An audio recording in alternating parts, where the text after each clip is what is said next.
Now, ladies and gentlemen, I will read out this statement in Urdu for our citizens of Pakistan in general.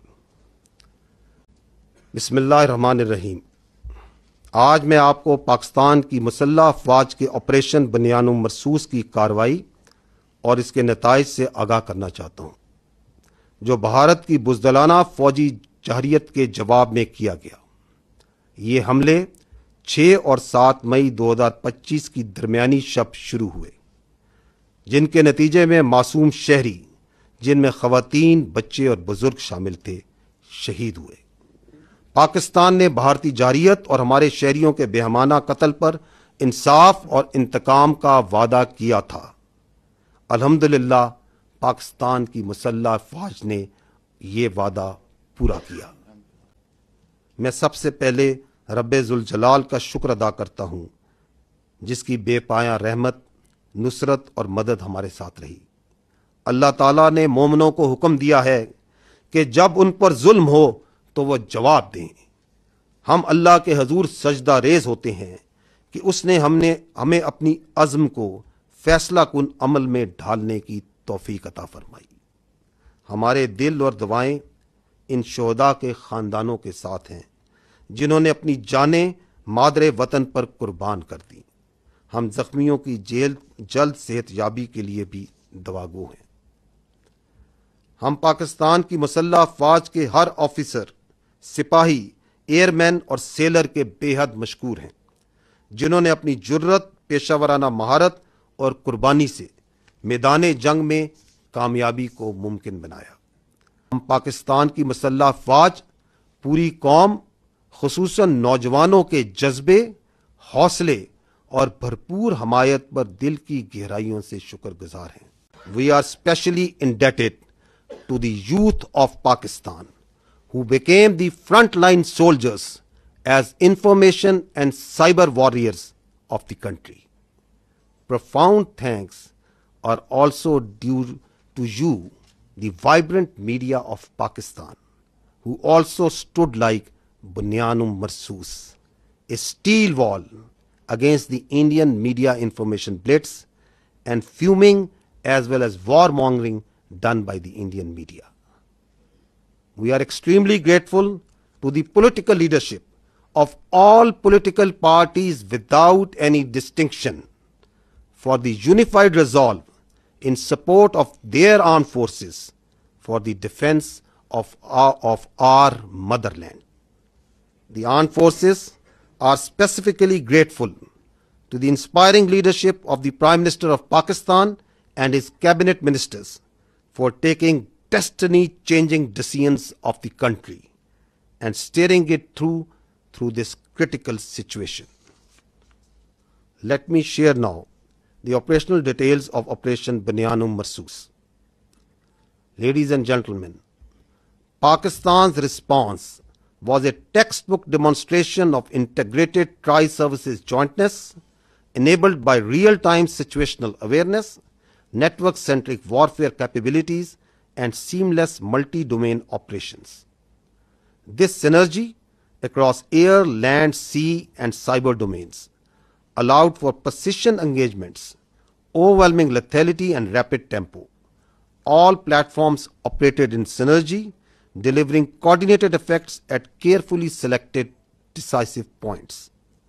Using precision-guided long-range Fateh series missiles F-1 and F-2 of Pakistan Army, precision munitions of Pakistan Air Force, highly capable long-range loitering killer munitions, and precision long-range artillery. 26 military targets as well as facilities that were used to target Pakistani citizens and those enterprises that were responsible for fomenting terrorism in Pakistan were engaged in Indian illegally occupied Jammu and Kashmir and also mainland India.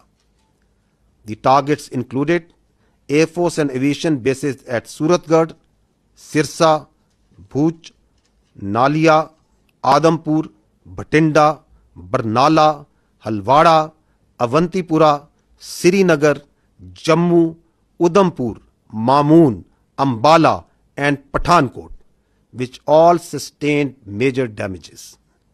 BrahMos storage facilities at Beas and Nagrota were also destroyed, which had fired missiles on Pakistan, killing innocent civilians, our flower-like children, our ladies and our elderly. S-400 battery system at Adampur and Bhuj was also attacked by our proud Pakistan Air Force. Military logistic and support sites which helped sustain this unlawful operation against innocent Pakistani civilians, like Field Supply Depot at Uri and Radar Station at Poonch, were also targeted. Military command headquarters, which helped plan the operational killing of our innocent citizens, especially the children, including 10th Brigade and 80 Brigade at KG Top and Nowshera, were also destroyed. Facilities which harbor, train and capacitate proxy elements that perpetrate terrorist attacks inside Pakistan, which kill innocent civilians, were specifically identified and destroyed. These include intelligence fusion support units and its forward field elements at Rajouri and Nowshera. Across the line of control, military elements including headquarters, logistic bases, artillery position and posts that had caused civilian casualties in Azad Jammu and Kashmir through unprovoked artillery and small arms fire were relentlessly targeted and heavily damaged until they raised white flags and asked for restraint. India used drones to violate Pakistani airspace to intimidate our civilians and spread fear. All through Operation Banyan Marsus, dozens of Pakistani armed drones hovered over Indian major cities and sensitive political and government facilities, including their capital, New Delhi.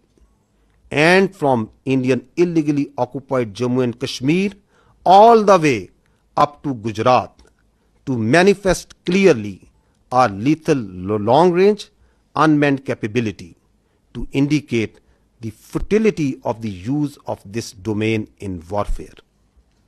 Pakistan Armed Forces also carried out comprehensive and effective cyber offensive to temporarily cripple and degrade critical infrastructure and services that were being used by Indian Armed Forces to sustain their operations.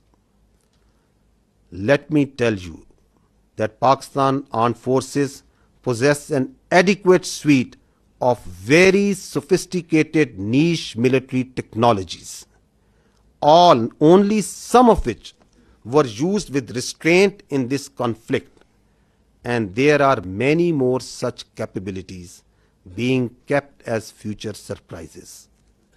Despite all this, let me say that compared to Indian relentless provocations, Pakistan's military response has been precise, proportionate, and still remarkably restrained.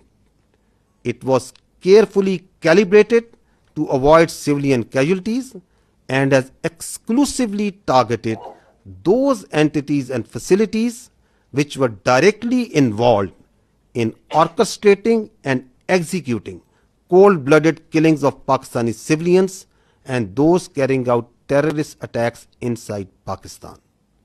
We must also inform you that Pakistan also sustained an abnormal and immediate spike in Indian-sponsored terrorism across Khyber Pakhtunkhwa and Balochistan while we were busy in operations on the Eastern Front. This vindicates that India is directly involved in fomenting terrorism in Pakistan, and its proxies were fully operationalized during this time to distract our attention.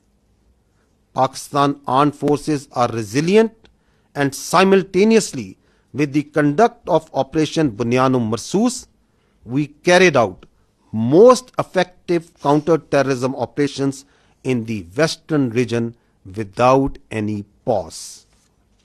Operation Banyan Marsus has been a great example of coming together of all elements of national power with overwhelming support of Pakistani public to effectively counter the threat to our national sovereignty and integrity and the threat to our great motherland. No one should have any doubt that whenever our sovereignty would be threatened and territorial integrity violated, the response would be comprehensive, retributive, and decisive. Pakistan Armed Forces thank and salute the Pakistani nation for its courage, resilience, and national fervor during this conflict. Let me finish with the Quranic verse from the Surah Anfal. وَيَمْكُرُونَ وَيَمْكِرُ اللَّهُ وَاللَّهُ خَيْرُ الْمَاكِرِينَ. They plan and Allah plans, and Allah is the best of planners. Pakistan Zindabad, Afwaj Pakistan, Pindabad.